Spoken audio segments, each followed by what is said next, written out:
Hey, what's up, YouTube? This is Talking Crazy 88 back again with another podcast for you. Um, Wanted to do part two of the podcast that I've done a couple of days ago regarding that black vote, the Holtzclaw verdict. People should not be celebrating this verdict, and I wanted to do a follow-up podcast to it, to that, uh, just a follow-up podcast to that verdict. It's not a victory, so nobody should be celebrating. Um, the reason it was also brought to my attention when I was watching News One on Friday before I headed off to work, and they were talking about the verdict. Um, this loser got this asshole, this loser in life. Um, he was only convicted of 18 of the 36 charges, the 18 of 36 counts of rape, sexual misconduct, and sexual battery, sexual assault.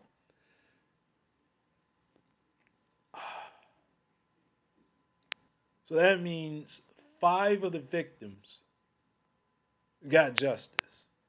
The other eight they didn't believe because there was reports that some of the victims that came in to testify against this loser was already incarcerated, and a lot of this and some of the victims' stories was a little bit sketchy. But to sum it up in a nutshell, these were all victims, whether or not this loser in life, this sexual deviant police officer, so-called police officer, um, he got convicted. Even though he was cleared of all those half or more than half of the charges, he's still a sexual deviant. He still did something. I believe he did something to these women. They just couldn't prove it on those counts. Well, the jury didn't believe that there was enough evidence, but I still think that he should have been convicted of all counts. This guy's I don't know what to say. I mean, I'm totally upset at the coverage. And now that the national media has gotten wind of this story, they're gonna make it out that this loser that got convicted of rape, that they're gonna make it out that he's gonna be a victim. That's why he was bawling with those crocodile tears, which he got convicted on his birthday. He got convicted of these charges on his birthday. It was actually his birthday. He thought he was going to get an early birthday present by being exonerated from all charges. But it also brought to an attention another issue that these that police officers who take advantage of black women who are on drugs, who are prostituting, who are on drugs, you know, these are women that are in the end of their rope, and they take advantage of. It kind of reminds me of the old days where the white men who have black women as domestics, either living in their house or coming to their house to take care of their white family, which and their lazy white mother and their lazy white wife, the lazy white woman as a who does nothing all day long and has a housekeeper, a domestic, come in and take care of the family, take care of the children, take care of prepare the menu, clean the house, run all the errands. do all the work that this lazy bitch, this lazy white bitch, won't do. Couldn't do. So in terms of all, in terms of all this work that this black woman who happens to be a domestic in that house, working like a slave, well, essentially is a slave. Then in terms have to after her hard work, she has to be subjugated to sexual harassment, rape, forcible rape, manipulative rape of the mind, forcing, you know, forcing himself onto this woman in order for this black woman to get her pay for the week. This is what black women have to deal with on a daily basis, whether it's in the South or in the North as well. And the lazy white wife is aware of his antics and does nothing to stop it.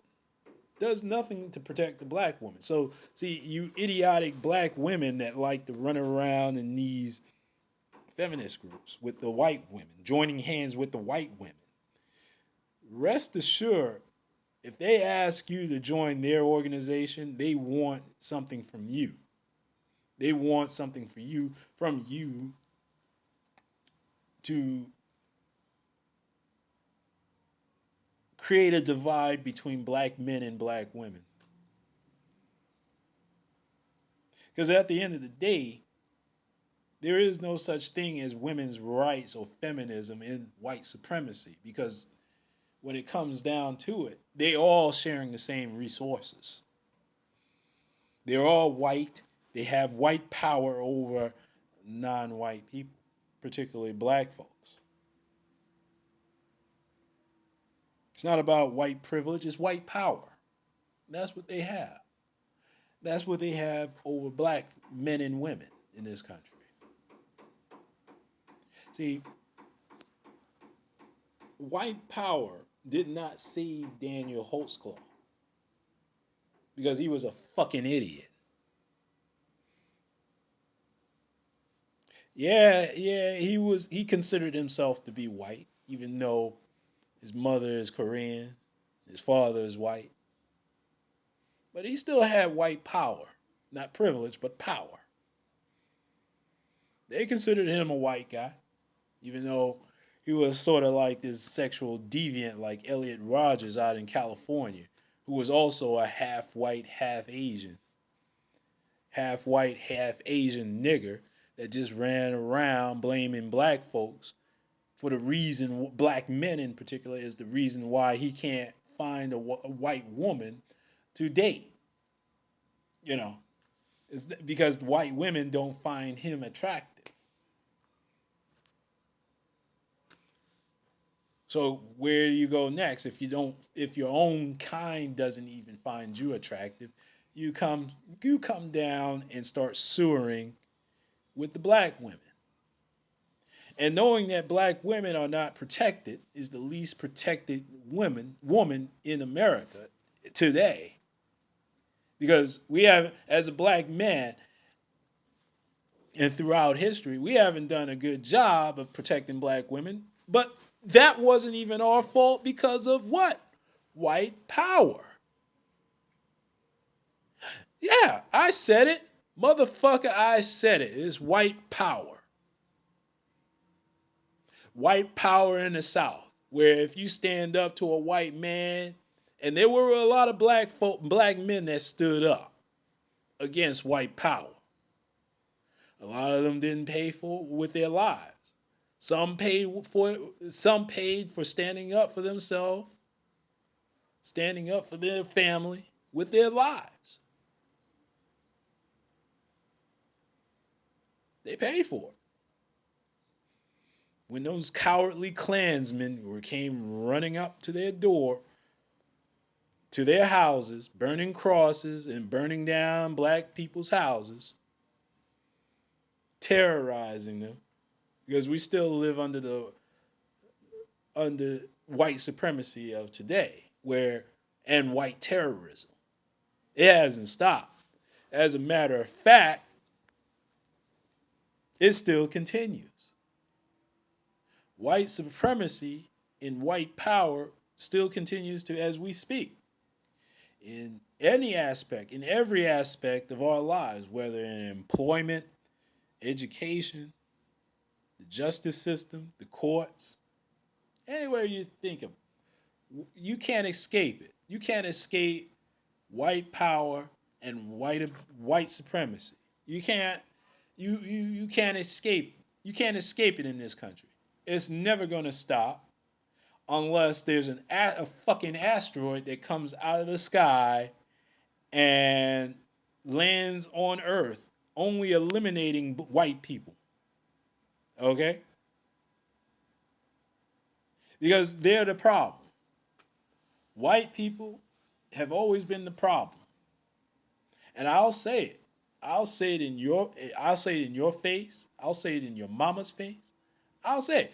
And if you think that I'm one of those pro-black niggas out there, look, wait till I do my podcast on, well, actually, it may be a Saturday sermon or a Sunday sermon, because I haven't done one of those in a while. And I don't know, I haven't come up with a title of it yet, but black folks, it's going to be the title, Black Folks Cannot Be Trusted Because They Love White People. And I'm not saying that they love white people, because you got a whole lot of coons running around here. And you got a whole lot of black folks who don't mind selling you out, snitching on you. Or I might just change the title that black folks are the biggest snitches. That's why we don't have any progress. You know what? I don't know what the title is, but a lot. This is but I'm gonna try to break it down as for the reasons why black folks cannot progress, will be unable to progress under white supremacy, racism, white supremacy, and white power. This verdict,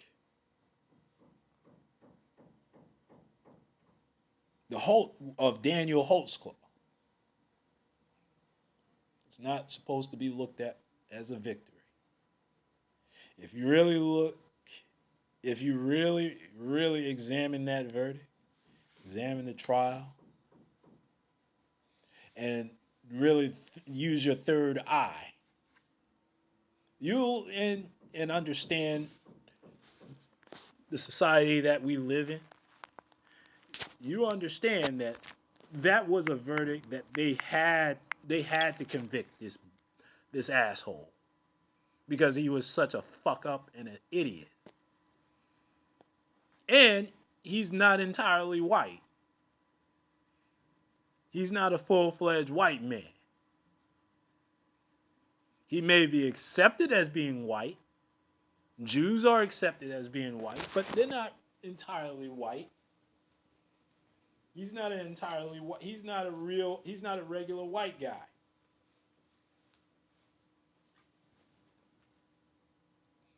And because he was slumming with black women,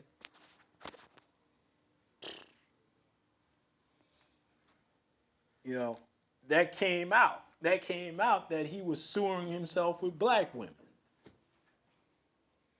So, what kind of, the white supremacists are looking at him and saying, hey, what kind of a white man are you? The fuck is your problem? We sewer with black women, but we don't do it in public. That's what the white supremacists are saying now. This idiot, this asshole sewered himself by being with a black woman. Now, I'm just saying sewered because let me tell you something. That's in white supremacy language. That's how they view black women. That's how they view black folks, is that they're slumming down to sleep with us. Okay? And they can only do, and that goes for black men as well. Don't think that you're exempt. These white women see you as a fetish. Okay? They don't see you as human, they see you as a fetish. They see you with that old stereotype of having a big ass penis and that can fuck. Okay?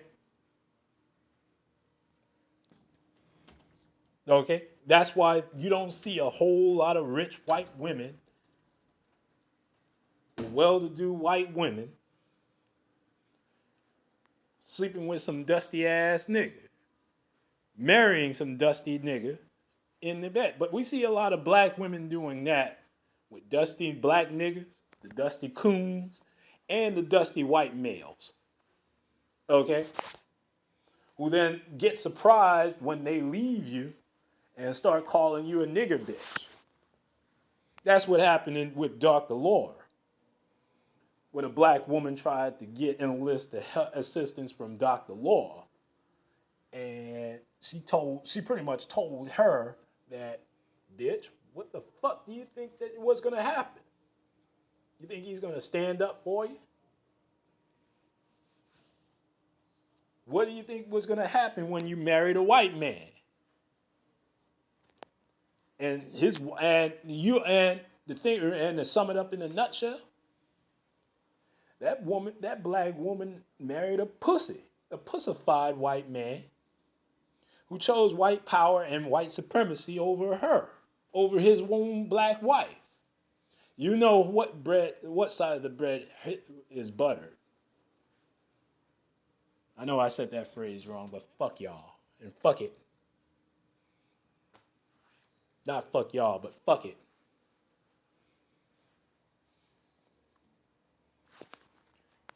But I digress.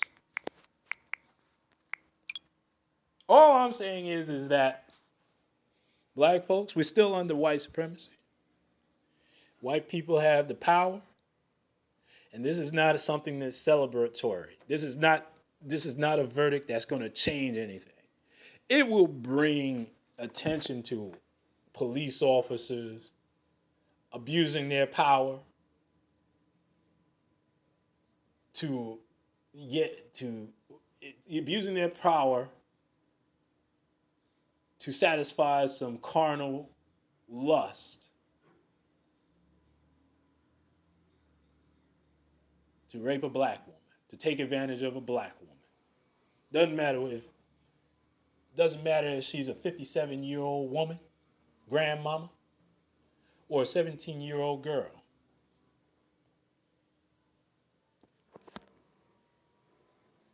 They don't mind using their power because they're such fucking sexual deviants. And it's so funny. I got into a discussion years ago with a relative who I tried to explain to her that white men throughout the history of civilization, white males throughout the history of civilization are the biggest sexual deviants. Okay, especially during slavery, they actually slept with the slave girls, the slave women, the slave girls, impregnate them.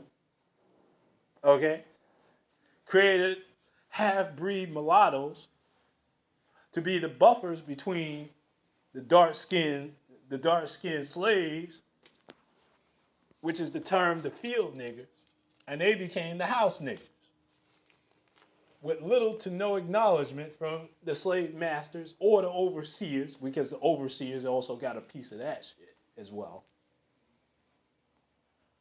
of raping black women, the black slave women. They got a piece of that. This goes back to slavery, people. If you pick up a book, you'll understand that slavery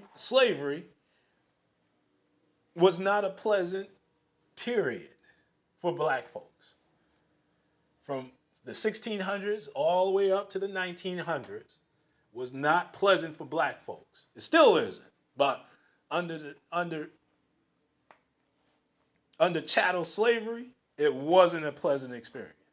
So you can go ahead and listen to some crispy coons out there running around saying that slavery wasn't that bad and give their rationale by try to rationalize slavery because of white supremacy, because they fell in with white supremacy.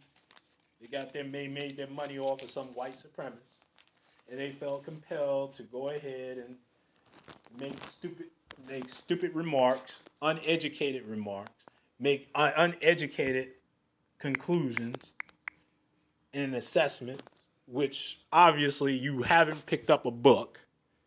You're not educated. You haven't picked up a book. You're not. Just face it. A lot of these coons out here are scared of white people, and they are willing to and believe that their enemy is their friend, which they're not. They're my enemy. White people are my enemy. They are my enemy because I'm not white and they're not black. But they have what is called white power. Not white privilege, but white power. There's no such thing, there's no such thing as white privilege, people. It's white power. And they have it throughout in this country, in Europe, even in Africa, even in Asia. They have what is called white power. And a lot of non-white people love white people. I don't love them, but they love and enjoy the company just because they smile in your face, laugh with you, not knowing that they're going to fire you the next day, your dumbass the next day. Okay? But I'll get into that in my next podcast, people. Let me go ahead and cut this podcast short.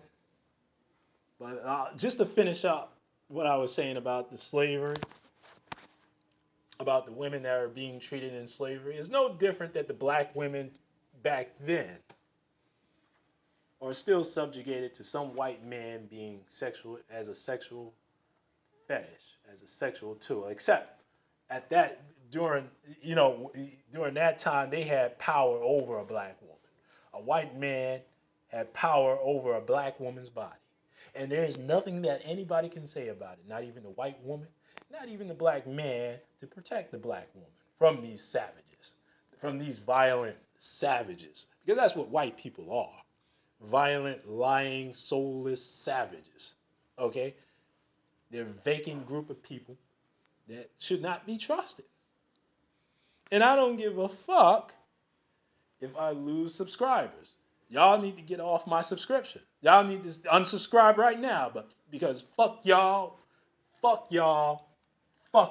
okay? Get off my page, get off my channel, because it's not for you. If you want to listen, cool. That's why I close my That's why I close my comment section, because I don't want white people on my page commenting on black people, on black issues, on how black people feel, telling me how I should feel, telling me that there's black on black crime, telling me that I shouldn't be angry that some punk ass bitch, some mulatto white supremacist mulatto Asian sexual deviant asshole is running around using his power, his badge and gun to intimidate and sexually assault black women. And there's nothing I can do about it. Except give up my life. All I know, if it was my sister or my mother, if that woman, 57-year-old woman, that woman was not that much younger than my mother. Walking down the street, minding her own goddamn business, and then some punk ass bitch, some white supremacist asshole, some mixed up gook, some half honky, half gook, mulatto motherfucker, bitch ass nigga,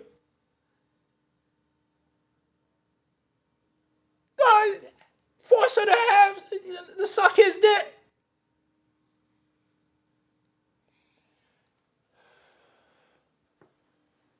All I know is that this punk motherfucker is gonna die in prison.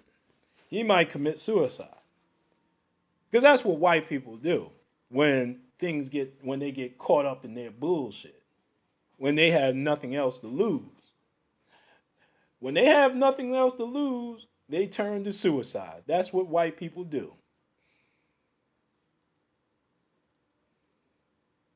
Yeah, I said it. Fuck y'all if you don't like it. Kiss my ass. Well, listen, let me get the fuck up off this podcast here. Let me go ahead and let me get the fuck up out of here. This is Saturday afternoon. I got to go out there and enjoy the rest of the day. You guys go ahead and enjoy the rest of your day. I'll be back with another podcast later on tonight. All right. This is Talking Crazy 88, and I am out of here, people. And oh yeah, black folks, let's be careful out there. All right.